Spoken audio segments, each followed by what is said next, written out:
17 नवंबर 2017, स्थान कश्मीर के मनसबल में स्थित गरुड़ एयरफोर्स कमांडोज की एक विशेष अति संवेदनशील ब्रीफिंग चल रही थी।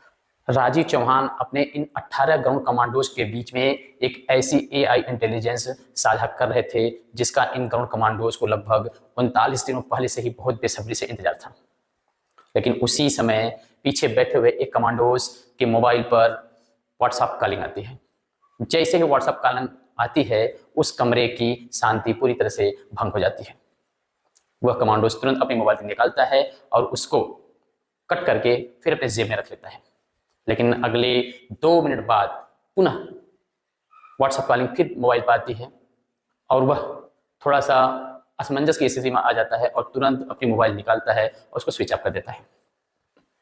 दूसरी तरफ लगभग 500 किलोमीटर दूर एक छोटी सी बच्ची जो रोज व्हाट्सएप कॉलिंग के माध्यम से अपने पापा से बात करती थी, वह बहुत ही दुखी हो जाती है कि मेरे पापा आज मेरा फोन क्यों काट रहे हैं। उसको क्या पता था कि आज वहां पर एक ऐसी ब्रीफिंग चल रही है जिसका उनको पिछले कई दिनों से इंतजार था। वह बार बार ट्राई करती है फोन पर, लेकिन फोन बार बार स्विच ऑफ आता है। स्क्वाड्रन लीडर राजीव चौहान जब अपनी बात को आगे बढ़ाते हैं और जैसे ही 2 नाम लेते हैं, ओसामा जंगी और महमूद भाई, ये 2 नाम जैसे ही गरुड़ कमांडोज के कानों में पहुंचते हैं, उनका खून खौल उठता है। सीओ राजीव चौहान यह बताते हैं कि ओसामा जंगी और महमूद भाई को चंद्रगिर गांव में अभी 1 दिन पहले देखा गया है। फ्रेंड्स नमस्कार, मैं यतिन सिंह फिर आप लोगों के साथ एक सच्ची घटना को लेकर के आपसे जुड़ रहा हूं। कहानी की शुरुआत होती है उस छोटी बच्ची जिज्ञासा से जो अपने पिता को व्हाट्सएप कॉलिंग करती है, लेकिन फोन उनके पिता ज्योति प्रकाश निराला, कॉर्पोरल ज्योति प्रकाश निराला, उस फोन को बंद कर देते हैं।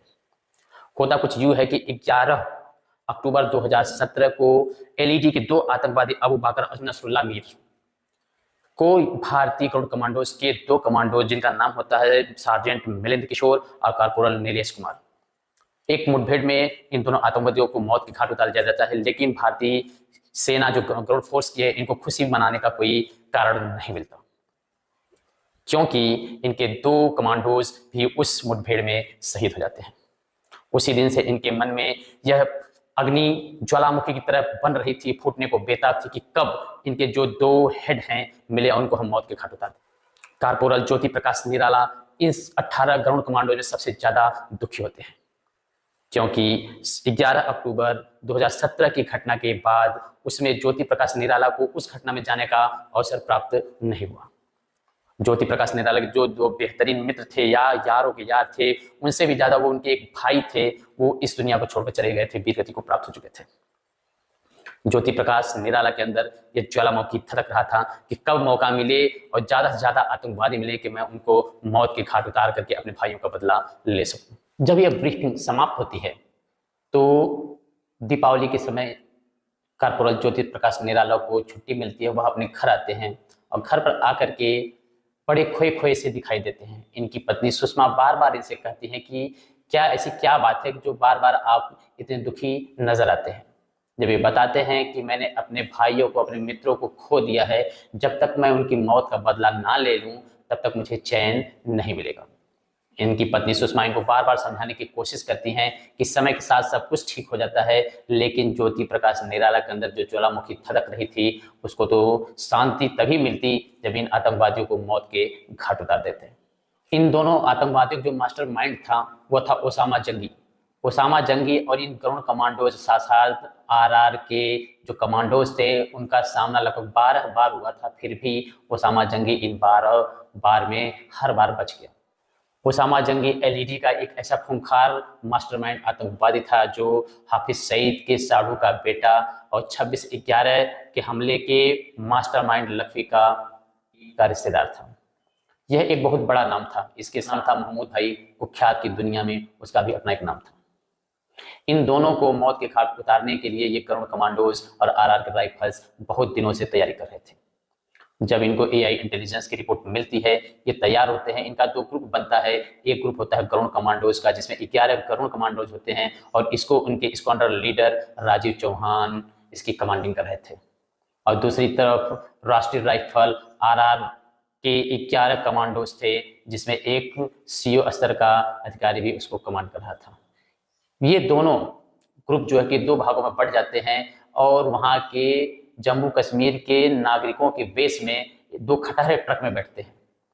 एक ट्रक में आरआर के राष्ट्रीय राइफल्स के कमांडोज बैठते हैं और दूसरी ट्रक जो पीले रंग के प्लास्टिक से ढकी हुई थी, जो खटारा दिखाई दे रहे थे, उसमें जो कि राजीव चौहान अपने गरुड़ कमांडोज के साथ बैठे हुए थे, जिसमें ज्योति प्रकाश निराला भी थे। दोनों ट्रक धीरे धीरे चंद्रगिर गांव की तरफ बढ़ रही होती है और उसके पहले ही चंद्रगिर गांव में राष्ट्रीय राइफल्स आरआर और गरुड़ कमांडोज की रैकिंग लगातार पिछले 1 महीने से जारी थी। इनमें जो 2 आतंकवादी 11 अक्टूबर को मौत के घाट उतार दिए गए थे, उनके पास से मिली मोबाइल से इनके लिए रास्ते और आसान हो गए थे कि जब ये गरुड़ कमांडोज उस चंद्रगिर गांव के उन 6 घरों की स्पॉटिंग करके उसको चारों तरफ से घेरने की कोशिश करते हैं और ज्योति प्रकाश निराला और उनके एक राइफलमैन मेहता होते हैं, जिनको एक ऐसे जगह के पास तैनात किया जाता है जहां से आतंकवादियों को भागने के सबसे ज्यादा चांसेस मिल सके।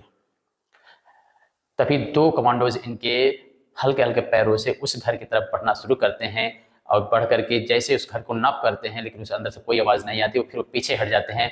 लगभग 2 मिनट बाद ही उसमें से एक काले रंग की लंबी सी छाया बाहर निकलती है और अंधाधुंध AK-47 से फायरिंग करना शुरू कर देती है। लेकिन पहले से ही घात लगाए कमांडोज उसको एक ही पल में इनएक्टिव कर देते हैं, वो मौत के घाट उतार दिया जाता है। उसके बाद उस घर में अभी भी AI इंटेलिजेंस के अनुसार लगभग 5 आतंकवादी और छुपे हुए थे। तभी 5 आतंकवादी एक घेरा बना करके एक निश्चित दिशा में चलना शुरू कर देते हैं और इत्तेफाक से वो उसी दिशा में बढ़ते हैं जिस दिशा में ज्योति प्रकाश निराला LMG के साथ अपने एक मित्र मेहता के साथ स्पॉट पर डटे हुए हैं। जैसे उनकी तरफ बढ़ते हैं, लगभग उनके बीच और आतंकवादियों की जो दूरी होती है वो लगभग 10 मीटर की होती है। 10 मीटर की दूरी पर अब ज्योति प्रकाश निराला आतंकवादी भागने की फिराक में होते तो लगातार अंधाधुंध फायरिंग करते हैं। ज्योति प्रकाश निराला के मन में जैसे ही ये बात आती है वो समझ जाते हैं कि इतने दिनों बाद ये इतना बेहतरीन और शुभ अवसर मिला है और इनको अगर भागने का मौका मिल गया तो फिर मेरे मित्रों का क्या, मेरा उनकी आत्मा से जो वादा था उसका क्या। अपनी LMG उठाते हैं और उन 5 आतंकवादियों के ऊपर ताबड़तोड़ फायरिंग करना शुरू कर देते हैं।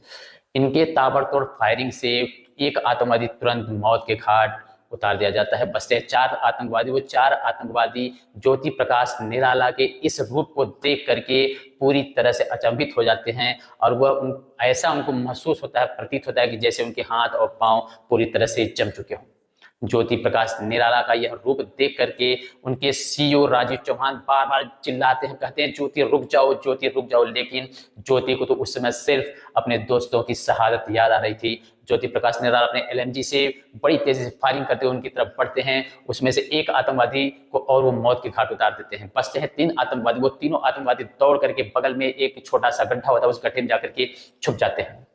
लेकिन ज्योति प्रकाश निराला कहाँ रुकने वाले थे, उनके ऊपर तो जैसे साक्षात यमराज ने अपना हाथ रख दिया हो। अब वो बड़ी तेजी से उस गड्ढे की तरफ बढ़ रहे थे। बार बार इधर पीछे से राजीव चौहान उनके जो CEO थे आदेशित कर रहे थे कि ज्योति तुम वापस लौट आओ, लेकिन ज्योति ने उनकी एक भी नहीं सुनी, क्योंकि ज्योति के मन में यह चल रहा था कि ऐसा सुनहरा अवसर अब दोबारा कभी नहीं मिलेगा। ज्योति प्रकाश निराला उस गड्ढे की तरफ बढ़ते हैं, तभी उस गड्ढे में से एक आतंकवादी अपना हाथ ऊपर करता है और हवा में ही फायरिंग करना शुरू कर देता है। उसमें से 4 गोलियां आकर के ज्योति प्रकाश निराला के शरीर में, पेट में और सीने पर लग जाती हैं। ज्योति प्रकाश निराला वहां भी नहीं रुकते हैं, गोली लगने के बावजूद वो फायरिंग करते हुए आगे बढ़ते हैं। तब तक राजीव चौहान जो उनके CEO होते हैं वहां पर बड़ी तेजी से अपने साथियों के साथ आते हैं और एक ग्रेनेड लेकर के उस गड्ढे में फेंक देते हैं। जैसे एक गड्ढे में ग्रेनेड पहुंचता है और वो चारों आतंकवादी चिथड़े चिथड़े हो जाते हैं।